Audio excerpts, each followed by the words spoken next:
Hi, welcome to Parkinson's, stand, freeze, move. My dad had Parkinson's, and with that Parkinson's, he would be frozen in place standing.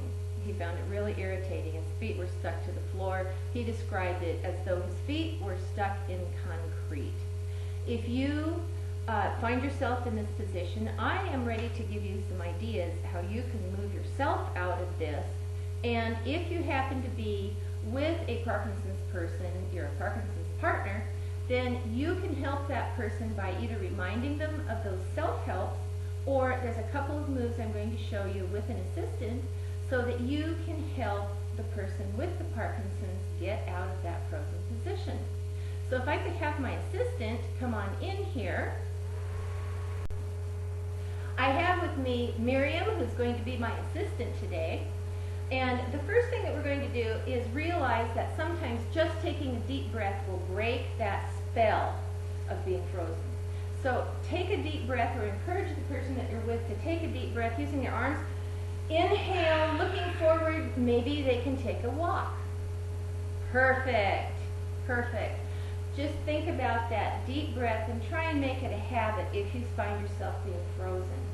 Another real good thing that you can do as a self-help is one of these little guys, the laser pointer, which you probably already have for your cat or dog, but let's use it for you instead. You can take and put a spot down on the floor, and sometimes that person is going to look at that spot, be able to step forward onto the spot. It's one of the few times that I advocate looking down at the feet instead of looking forward. If you don't have one of these and you don't want to go out and purchase one, you can put a spot on the floor, or you can perhaps see a spot, and if you don't have a spot, you can just toss a coin out there, and you can think, just put it in front of you about a step away, and concentrate on the coin instead of your feet, and think, I want to step on that coin. So try and step on the coin, and then just keep walking. And see how well that can work. That way you can leave the coin in place if you need to. Some child's going to pick it up and it's going to make their day. Something that you can do, and this is not one for yourself, this is one with a partner, is that the mind naturally wants to take the body over a barrier. That would mean a line. Sometimes it will actually freeze you in place, but in this case, you can give it a try and see if it works for you. So if you've got someone frozen in place, you've tried the breath, you've tried the spot, they're still not doing it, have them look down. You put your hand down on the floor and tell them, hey, step over my hand, but tell them, look beyond my hand, you see my hand? Step over my hand and keep walking. All right, Miriam, do it. Great. And around we go. Here's some ideas. They are all kind of in the same category. And again, either or. You can do it yourself, or you can have somebody help you. Listening to a rhythm often will help with people with Parkinson's and movement. The mind kind of starts to follow it, and the whole body begins to pulse with that rhythm. So you can snap your fingers. I am a terrible finger snapper.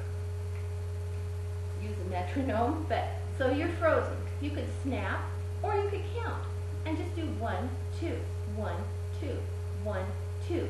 Makes you want to move your feet in a march, and then with 1, 2, 1, 2, encourage the person to look forward and march forward, and then they can go into a comfortable walk. So you can snap, you can count, you can march.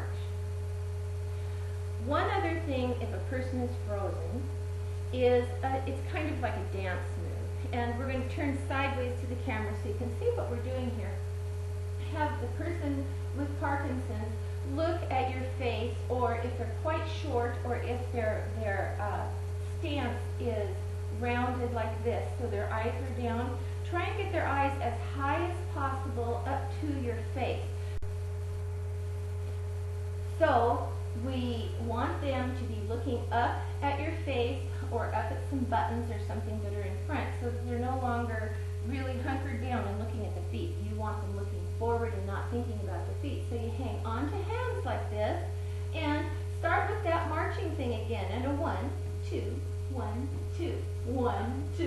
1, 2, and then you start to bring them backwards, and here we go, and you're going to take them forward, and then you can drop their hands, and they can go ahead and they can just continue walking. So, you have all of those. You have the deep breath, you have the spot, you have the barrier, you have the snap, oh, you have the toss. We forgot the toss.